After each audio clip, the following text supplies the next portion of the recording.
Surgery లేకుండా sciatica, spondylitis, frozen shoulder కి కేవలం 45 నిమిషాలలో నొప్పి లేని అత్యాధునిక చికిత్స ప్రాణ పెయిన్ క్లినిక్.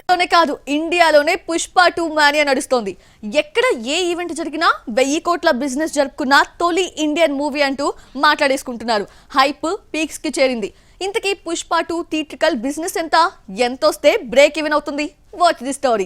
ఇండియాలో ఏ సినిమా కూడా ఇంతవరకు 1000 కోట్ల ప్రీ రిలీజ్ బిజినెస్ జరుపుకోలేదు. ఈ విషయాన్ని నిర్మాతలే చెప్పేశారు. అయితే ఇందులో వరల్డ్ వైడ్ థియేట్రికల్ బిజినెస్ తో పాటు ఓటీటీ, శాటిలైట్, ఆడియో రైట్స్ కూడా ఉన్నాయి.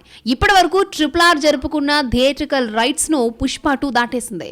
RRR world wide theatrical rights 450 కోట్లకు అమ్ముడైతే 614 కోట్ల షేర్, 1152 కోట్ల గ్రాస్ తీసుకొచ్చింది. RRR తర్వాత ఎక్కువ బిజినెస్ జరుపుకున్న సినిమా కల్కి. ప్రపంచవ్యాప్తంగా 370 కోట్లకు అమ్ముడైతే 519 కోట్ల షేర్, 1018 కోట్ల గ్రాస్ తీసుకొచ్చింది.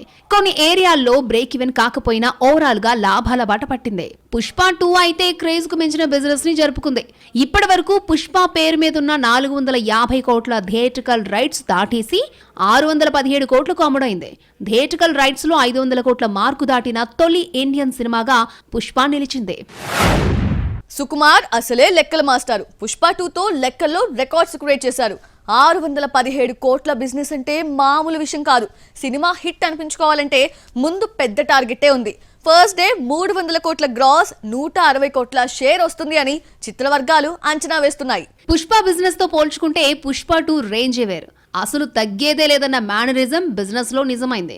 పుష్పను కేవలం 145 కోట్లు కమ్మితే 185 కోట్ల షేరు, 360 కోట్ల గ్రాస్ వచ్చింది.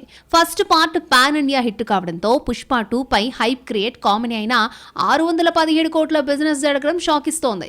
నైజాంలో 100 కోట్ల బిజినెస్ జరిగిన తొలి సినిమా కూడా పుష్ప 2నే. అలాగే తెలుగు రాష్ట్రాల్లో 200 కోట్ల మార్కు దాటిన ఫస్ట్ మూవీ రికార్డ్ క్రియేట్ చేసింది పుష్ప 2. పుష్ప అన్ని భాషల్లో హిట్ కావడంతో అన్ని ఏరియాల్లో ఫ్యాన్సీ రేట్లు కర్ణాటక 32 కోట్లు, తమిళనాడు 52 కోట్లు, మలయాళంలో 20 కోట్లు, ఓవర్సీస్ లో 100 కోట్లు, హిందీ, రెస్ట్ ఆఫ్ ఇండియాలో 200 కోట్ల బిజినెస్ జరుపుకుంది. ఈ లెక్కన ఈ రేంజ్ బిజినెస్ ను రాబట్టాలి అంటే మొదటి ఆటకే హిట్ టాక్ వస్తే టార్గెట్ ఈజీ అవుతుంది.